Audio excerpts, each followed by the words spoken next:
Tiga sebab kenapa kita terus tidak boleh beli emas di mana-mana cawangan public gold. Boleh tengok video ni sampai habis dan save untuk rujukan akan datang. Dan jangan lupa share untuk kenalan yang belum tahu pasal SOP public gold. Yang pertama, syarikat public gold bukanlah seperti kedai emas yang biasa kita dengar dekat tempat lain. Syarikat public gold adalah syarikat pengeluar emas terbesar di Malaysia yang sudah ada 1.8 juta penyimpan di seluruh Malaysia, Indonesia, Singapura dan juga Brunei. Kalau kita tahu bilangan penyimpan emas di public gold ini terlampau banyak, kita akan tahu kenapa kita tak boleh terus beli direct di cawangan public gold. Kalau 1.8 juta orang ni terus ke cawangan public gold, mesti akan sesak dan terlampau ramai sangat. Sebab itulah public gold sediakan sistem yang berbeza berbanding dengan kedai-kedai emas yang lain. Dengan cara ini memudahkan customer public gold untuk membeli dan mendapat emas fizikal.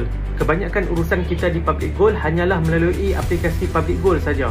Yang kedua, public gold ada sediakan sistem introducer di mana tuan-puan boleh register akaun public gold di mana-mana dealer aktif. Mereka lah yang akan guide tuan-puan secara percuma sahaja tanpa perlu bayaran 1 sen pun. Mereka akan guide tuan-puan jika tuan-puan ada permasalahan berkenaan public gold.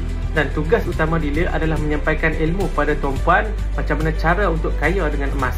Dan tuan-puan boleh saja cari dealer aktif untuk bantu tuan-puan simpan emas di public gold. Dan yang ketiga, cawangan public gold adalah tempat untuk kita ambil stok emas yang kita beli, tempat untuk kita jual emas dan tempat untuk kita pajak emas kita. Hanya untuk 3 tujuan ini saja, bukanlah untuk membeli emas. Dan jangan risau, cara untuk daftar akaun emas di public gold ini sangatlah mudah. Tuan-puan kena cari saja dealer yang aktif untuk guide tuan-puan daftar akaun di public gold. Nak tahu lebih banyak ilmu emas dan kewangan di public gold, anda boleh follow saya.